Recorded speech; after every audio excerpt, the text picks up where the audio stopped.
Everybody is preparing for AI deployment. Do you have any new initiatives in mind that you want to bring out which would foster talent, especially in the tech leadership space? There are different expectations coming from, let's say, Gen Z, from Gen X. So there's a different way to communicate with them. I've been a software engineer, I've been a junior software engineer, I've been a project or team leader, I've been an architect. And this is going to be the largest transformation going forward in the recent history. Life is short, drink more coffee. EPAM, a leading digital engineering and consulting firm, has built its reputation on technology expertise and global delivery. In this episode of Simulated Reality, he shares his leadership journey, the entrepreneurial spirit that shaped him, and his vision for EPAM's next phase, particularly around AI, digital transformation, engineering excellence, and nurturing a global innovation culture. Stay tuned as we dive into the episode. Hi, good morning, FP. How are you doing? Good morning. Very, very good. Very, very good. Just a quick small introduction. I'm Vandana Nair. I'm a senior tech journalist at AI Media House. Happy to meet you and interview you today. So, Effie, I want to start with on a personal note, and let's just talk about a bit about your personal story. You've worn many hats at EPAM. So, how has the evolution shaped your perspective on leadership? I mean, I think the evolution is an interesting story. I think I started very early, even my previous company. Before I started something, I had a chance to actually start leading teams. Right, it was a good way to step up to this level. Clearly, probably I was a horrible leader when age of 21, 22, I started to lead a team, and what's really helped me grow, right, is that I started to watch other people's lead, right? I had an impression when I was working in the US, I actually started to see how others are approaching this. When we founded the company with my partner, I was taking examples with the other founders. Then, as we joined with EPAM, clearly we had to start adjusting, not just the way the leadership working, but as EPAM started to go into, I would say, into the different geographies. We have more nationalities joining the team. We had to pick up different style and different way of leading and motivating people.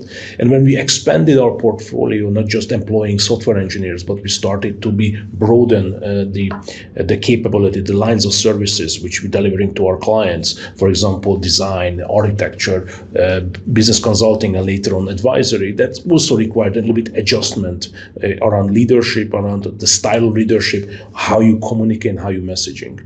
And naturally, as I'm stepping into this new role of CEO, I also had to adjust my communication style, and I have to take on more broader perspectives from the teams themselves. And so it's evolving. I think it requires us adjusting, not just to changing circumstances, nationalities, but also the age of the population you are talking to. As there are different expectations coming from, let's say, Gen Z, from Gen X. So there's a different way to communicate with them.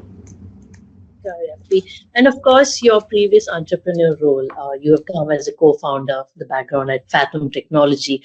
So can you talk a bit about those entrepreneurial traits that you would carry into your new CEO role here? I think the way the entrepreneurial spirit was, I think, visible not just in Fathom, but also inside EPAM. So EPAM had this culture which we call a startup. A really large startup culture, but we're trying to really hone and trying to continue foster and cultivate. In EPAM, and also previously, it was more about taking risks, taking calculated risk, and actually go and try to make something happen very, very quickly. You could call it an agile, although those days nobody talked about agile methodologies. How can you quickly see if it succeeds, and always try to go to and validate it with the market. So in my thinking, the best way to see if an idea survives is that try it out. Let's see if you can sell it. Let's see if you can find some initial clients, customers for it. And once you are doing that, then invest more. This is the type of culture which we need to continue cultivating, and with a careful risk-taking and allowing people to do this type of journeys or projects, I think you can get really good results out of it. And also, say in this era where you have many CEOs are from finance or operations, what advantage does a product and tech first leader bring to a company like EPAM? I think credibility with our clients, credibility when we're talking about problems. I think understanding with our employee base, because I've been there, done that. I went through the journey. I've been a software engineer. I've been a junior software engineer. I've been a project or a team leader. I've been an architect. Sometimes probably it's not good that I have a technology background or a technology leader, because I'm challenging them on their ideas, which maybe that's not what's expected from a CEO. But in client scenarios, this is absolutely useful, because you are able to have a credible discussions, not just in terms of how you're selling, but explaining problems and explaining not just to clients, but also investors. You have a better view, a better grasp what's actually happening in the industry. You can decipher the hype. You can actually recognize what's hype, what's not true in the hype, what is real, and what is something which just people are marketing as a message. And having led Europe and APAC and co-led global operations, where do you see the biggest opportunities for EPAM's next phase of growth? I think location-wise is going to be equal across the globe. That's what we think right today. Clearly, what we are believing is that the current wave of investments are all going to AI. Eventually, we are in the process of repositioning EPAM to be able to take advantage of the wave itself. We are focusing on AI native delivery.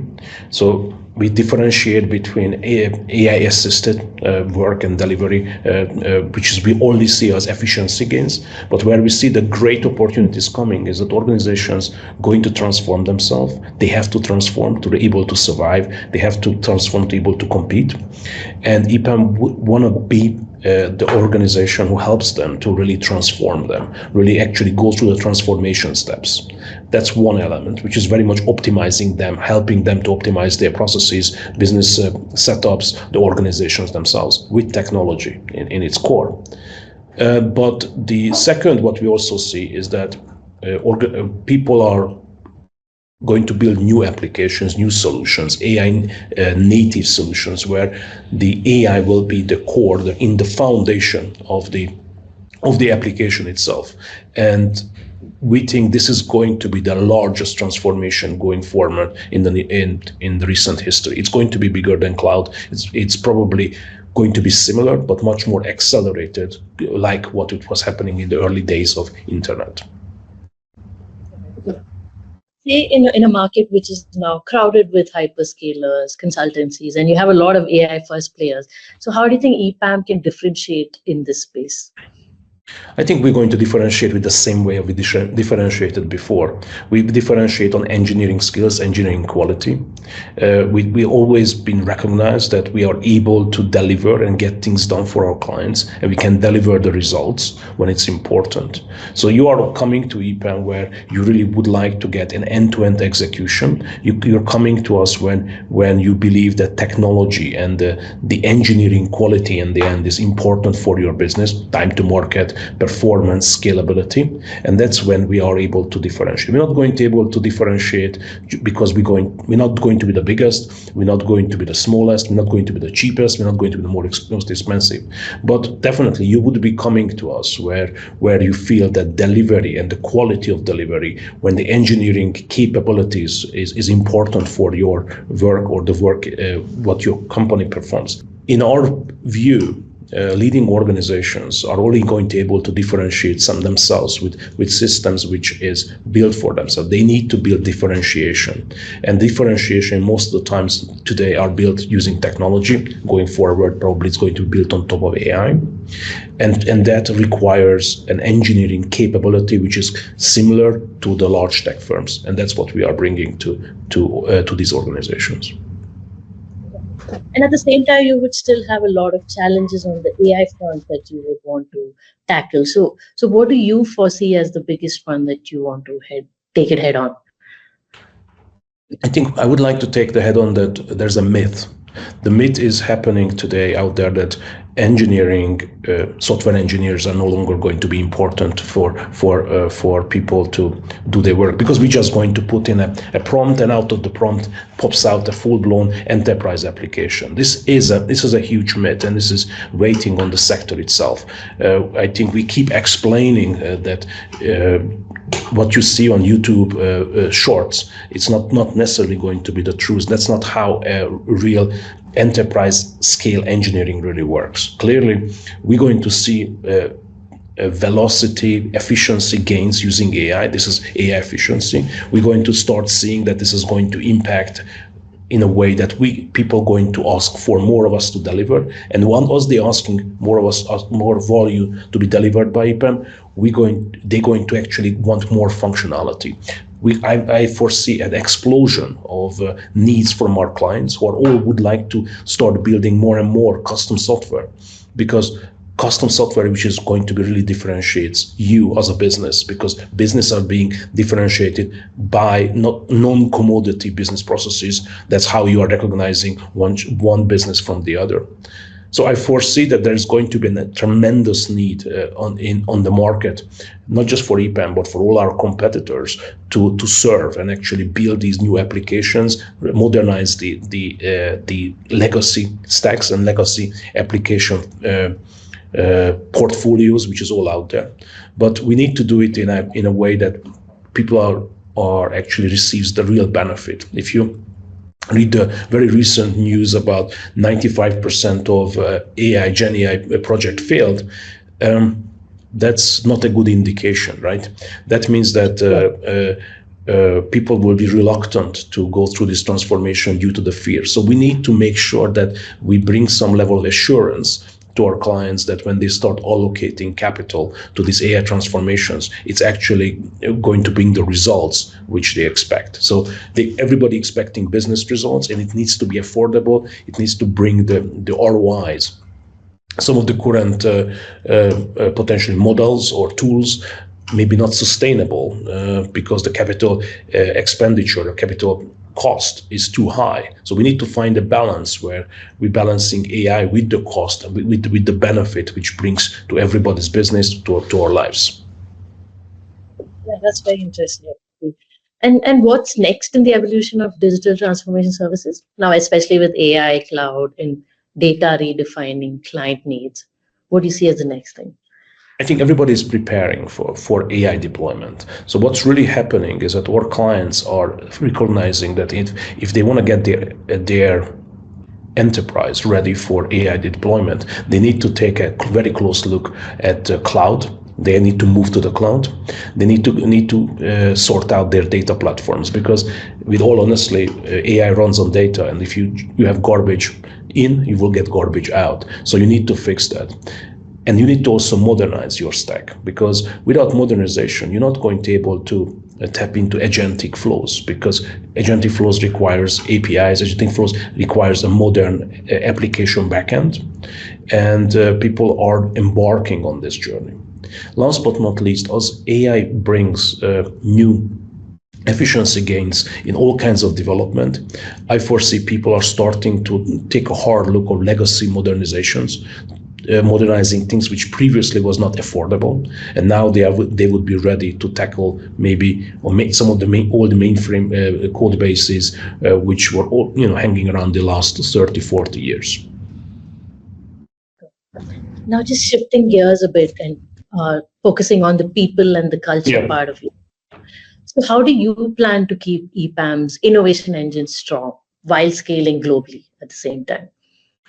I think we proved that we were able to do that. EPAM was historically very much locked into the Central Eastern European continent, and in the last 10 years we were able to scale this out. First, clearly working in India, we started to in the last 10 years we grew from via an acquisition in the beginning, but we basically scaled to 12,000 people. And then more recently we entered South America, Latin America, and we started to scale there. And with the scaling, we also brought our culture. The way we're doing it is we're utilizing digital platforms, which is both an education, both a people management platform, which kind of levels the ground globally, allows us to really talk to and connect to each other in the same way, and make sure that people have the same skills across the globe. And I think with this level of culture, with insisting that we are an engineering organization where the processes, where the quality of engineering is so important, we're reinforcing the values throughout the recruitment or education practices, the way we are managing our people, we can actually create and scale our culture or capabilities globally. Clearly, our culture do change, right? It shifted from a very Central Eastern European culture, which was in the beginning, to something which is much more global, much more inclusive. And we having leaders across the globe joining this organization allowed us to scale to the next level and bring this culture to all the different countries where we are operating. But at the same time, I think the core of the culture, which is all unifies as engineering first, is a culture which all of us can agree on. Good. So do you have any new initiatives in mind that you want to bring out, which would foster talent, especially in the tech leadership space?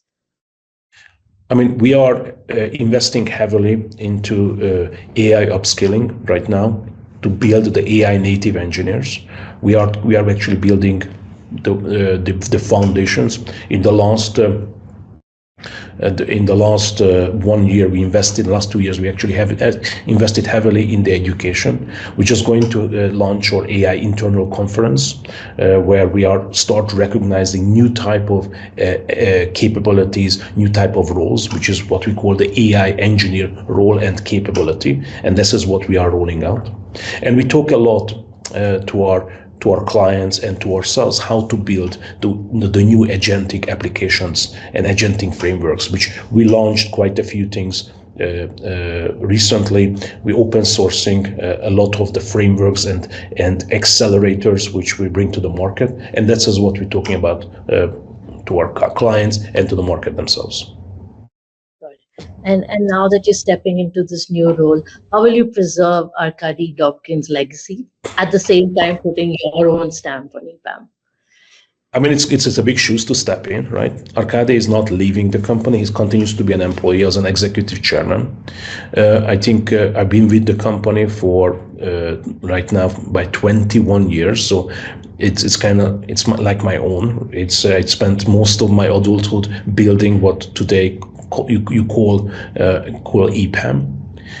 And so I think the culture, it's very much shaped by not just by Arkady, but the whole management team, which I've been part of throughout this. It's going to shift very naturally. Arkady was from Belarus. His favorite food is borscht. I will be much more. I'm Hungarian, so I'm a little bit pushing towards things to the spicier side. So I'm eating goulash with a little bit of paprika on top of it with hot peppers.